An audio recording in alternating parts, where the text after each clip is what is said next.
Pour ce qui suit, j'ai sélectionné 3 personnalités issues. Alors, d'habitude, c'est d'univers différents, mais vous allez voir, c'est des personnalités d'un même univers commun. Je me suis dit thèse, je me suis dit concours, j'aime la télé. Enfin, j'aime pas tellement la. Enfin, si, non, j'aime bien la télé aussi. Et donc, voilà les personnalités que j'ai sélectionnées.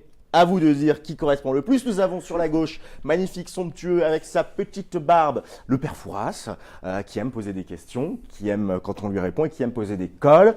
Nous avons au milieu la somptueuse, la très brillante Laurence Boccolini, qui aimait terroriser ses candidats. Alors là, déjà, vous avez peut-être des pistes. Est-ce que le tâche 2 terrorise les candidats Mais avec ce côté quand même humain, maternel, même si elle rudoyait, pour reprendre la question d'avant, les candidats. Et nous avons sur la droite, je ne sais pas si vous le reconnaissez, c'est Camille Combal, il est animateur sur Virgin Radio et il est depuis quelques mois passé à la tête de Qui veut gagner des millions à la place de l'indéboulonnable Jean-Pierre Foucault. Voilà, donc c'est le nouveau Jean-Pierre Foucault. Alors, qui de ces 3 personnalités, selon vous, correspond le plus au tâche 2 ? Vous avez 15 minutes. Non. Je vais plutôt procéder par élimination. D'accord, alors qui vous éliminez ? Alors le père Fouras, puisque, Pourquoi ? comme vous l'aviez dit dans votre présentation, il cherche à coller. Ouais. Alors que le tâche 2, on ne cherche pas à coller les étudiants, on cherche à les classer. Donc il n'y a pas de questions pièges. Tout le monde peut répondre aux questions, on ne cherche pas à les piéger. Je viserais plutôt Laurence Boccolini. Ouais.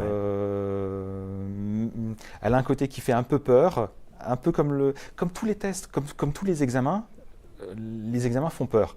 Donc, c'est vrai qu'elle a un côté maternel et en fait, il y a un bon fond, un peu comme le test tâche 2, on cherche à vous classer. Pour vous permettre simplement. d'accéder à la meilleure école. Voilà. Tu valides ou tu as une autre idée en tête ? J'aurais dit Père Fouras justement. Ah ouais, alors pourquoi ? Non, parce que tout ce qui est test de logique, je le verrais bien, ou même des questions que le tâche 2 peut poser.